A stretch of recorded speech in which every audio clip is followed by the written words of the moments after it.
வணக்கம்.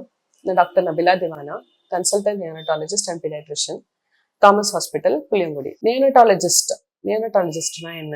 நாங்கள் பச்சிளங்குழந்தைகள் பார்க்குறவங்க. ஃபர்ஸ்ட் 28 டேஸ் பிறந்ததுல இருந்து 28 நாளுக்குள்ள இருக்கிற பேபிஸ்க்கு வர பிரச்சனைகளை பார்க்குறவங்க நியோனட்டாலஜிஸ்ட். ஸோ எந்த மாதிரி குழந்தைகள்லாம் என்ஐசியூவில் அட்மிஷன் ஆகுறாங்களோ அவங்கள நாங்கள் கவனிப்போம். அதில் ஃபர்ஸ்ட் எந்த மாதிரி பேபிஸ் அட்மிட் பண்ணுவோம்னா, ப்ரீமெச்சூர் பேபிஸ்ன்னு சொல்லுவோம். பச்சிளங்குழந்தைகள் குறமாசத்துல பிறக்கிறவங்க, அவங்களுக்கு என்ன மாதிரி பிரச்சனைகள் வரலாம்? குறமாசத்துல பிறக்கிறதுனால அவங்களோட ஆர்கன்ஸ் எல்லாம் அவ்வளோ மெச்சூரா இருக்காது. ஸோ அதுக்காக ட்ரீட்மெண்ட் கொடுப்போம். அது ஃபர்ஸ்ட் டைப் ஆஃப் பேபிஸ், அவங்கள நாங்கள் அட்மிட் பண்ணுறோம். செகண்ட் எந்த மாதிரி பேபிஸாக அட்மிட் பண்ணுவோம்னா, பிறக்கும்போது அவங்களுக்கு லங்ஸ் அவ்வளோவா டெவலப் ஆயிருக்காது. ஸோ அவங்க அந்த மாதிரி சீக்கிரமா பிறந்த குழந்தைங்களுக்கு வெளியில இருந்தே நம்ம லங்ஸ்க்கு டைரக்டா மருந்து கொடுத்து அதை சரி பண்ணி அவங்களுக்கு ஆக்சிஜன்லாம் கொடுத்து, தேவைப்பட்டுச்சுன்னா ஆக்சிஜன் கொடுத்து அதை சரி பண்ற மாதிரி ஒரு குழந்தைங்க, செட் ஆஃப் குழந்தைங்க வருவாங்க. அது செகண்ட் டைப். இது ரெண்டும் மெயின். அப்புறம் தேர்ட் எந்த மாதிரி பேபிஸ் வருவாங்க அப்படின்னா, ஜாண்டிஸ். நிறைய குழந்தைங்களுக்கு பார்த்துருப்பீங்க, ஜாண்டிஸ் வரும் 3ஆவதுல இருந்து 5ஆவது நாளைக்குள்ள. எல்லா பேபிஸ்க்குமே ஒரு மஞ்சள் ஆவாங்க, தோல்லாம் மஞ்சள் ஆகும், கண்ணு மஞ்சள் ஆகும். ஸோ அந்த பேபிஸ்க்கு 1 வாரம் 2 வாரம் ஆகியும் சரியாகாம அதிகமாவே இருக்கிற மாதிரி இருக்குன்னா அவங்களுக்கு என்ன பிரச்சனை?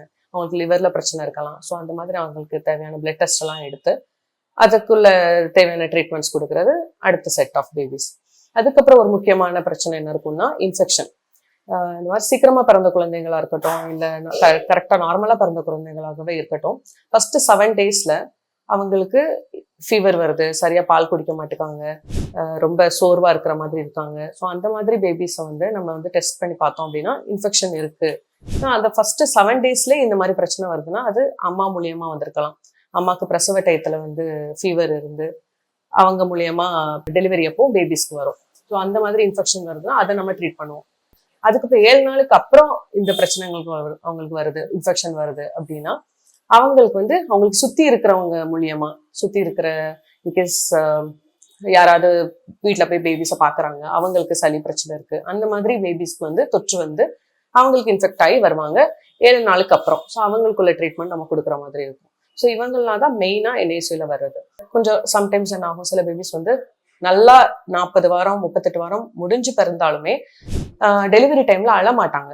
ஸோ அப்படி அழாம போயிட்டாங்க அப்படின்னா அவங்களோட பிரெயினுக்கு ஆக்சிஜன் போகாம அந்த பேபி அவங்களோட டெவலப்மெண்ட் குறைவாயிருக்கும். ஸோ அந்த மாதிரி பேபிஸ் என்ன பண்ணுவோம்னா, ஃபர்ஸ்ட் ஒரு 6 மணி நேரத்துக்குள்ள அந்த பேபிஸை என்ஐசியூக்கு கொண்டு வந்துட்டாங்கன்னா நாங்கள் கூலிங் தெரப்பின்னு சொல்லுவோம். ஸோ அது கொடுக்கறதுனால அவங்களுக்கு டெவலப்மெண்ட் குறைபாடு கொஞ்சம் கம்மியாகிற மாதிரி நம்ம பார்த்துக்கலாம். 6 மணி நேரம்ங்கிறது ரொம்ப முக்கியம். ஏன்னா அந்த 6 மணி நேரத்துல அந்த பிரெயினுக்கு ஏற்பட்ட இன்ஜுரியை நம்ம கொஞ்சம் ரிவர்ஸ் பண்றதுக்கு சான்சஸ் இருக்கு. ஆனா அந்த டைமை நம்ம விட்டுட்டு லேட்டா அந்த பேபிஸ் அந்த அழாம, பிறப்பிலே அழாம ஆக்சிஜன் கொடுத்து ரொம்ப லேட்டா கொண்டு வந்துட்டாங்க அப்படின்னா அந்த அவங்களுக்கு வர பிரச்சனையை குறைக்கிறதுக்கு கொஞ்சம் கஷ்டம். ஸோ இந்த இதெல்லாம் நம்ம இப்போ ஒரு கைனகாலஜிஸ்டோ இவங்க யாராவது நீங்க பார்த்துட்டு இருந்தீங்கன்னா, இன்கேஸ் ஒரு பேபிக்கு ஹைபாக்சிக் இன்ஜுரி இருக்குன்னு தெரிஞ்சதுன்னா கொஞ்சம் சீக்கிரமாவே ஐசியூக்கு அனுப்பி ஒரு நியோனட்டாலஜிஸ்ட்டை மீட் பண்றது அவசியம்.